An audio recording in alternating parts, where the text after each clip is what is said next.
পুরোপুরি অন্যরকম, কারণ আগে নিজেরা পহেলা বৈশাখ পালন করতাম আর এবার সবার সাথে পহেলা বৈশাখ পালন করছি।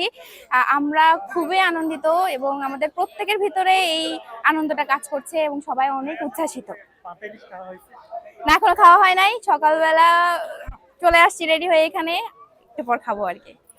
আমার এখানে হচ্ছে আমার ব্যক্তিগতভাবে আমার কোনো পার্থক্য নাই, কারণ আমি ক্যাম্পাসে এখানেই বড় হয়েছি। তারপর আমি এখানে পহেলা বৈশাখ দেখে বড় হয়েছি এবং আগে যেমন ছিল একটু তো ব্যতিক্রম আছে, যে ছোট ছিলাম তখন এক ধরনের আবেগ কাজ করতো, আর এখন বড় হয়েছি এখন নিজেরা দায়িত্ব নিচ্ছি।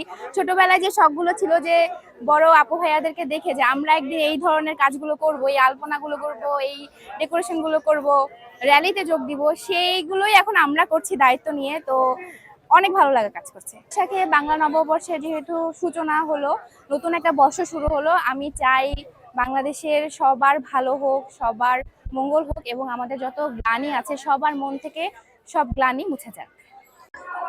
শুভ নববর্ষ সবাইকে। তো আজকে আমরা আসছি সুন্দরভাবে সাজুগুজু করে পয়লা বৈশাখে এত সুন্দর অনুষ্ঠানে আমরা আসতে পারি, অনেক খুশি।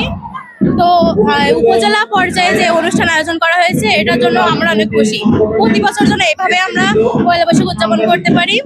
উপলক্ষে আমাদের অনেক ভালো লাগছে, কারণ আমরা সবাই মিলে এখানে সেজেগুজে এই দিনটাও উদযাপন করতে পারছি। ভালো লাগছে মোটামুটি। পয়লা বৈশাখ আমাদের খুব ভালো লাগছে। আমাদের স্কুল থেকে এখানে আসছে এবং শুভ নববর্ষে যে ব্যানার বা গুলো যে লেখা সবগুলো আমাদের স্টুডেন্ট দিয়ে আমরা করছি এবং সবকিছু মিলে আমাদের খুব ভালো লাগছে।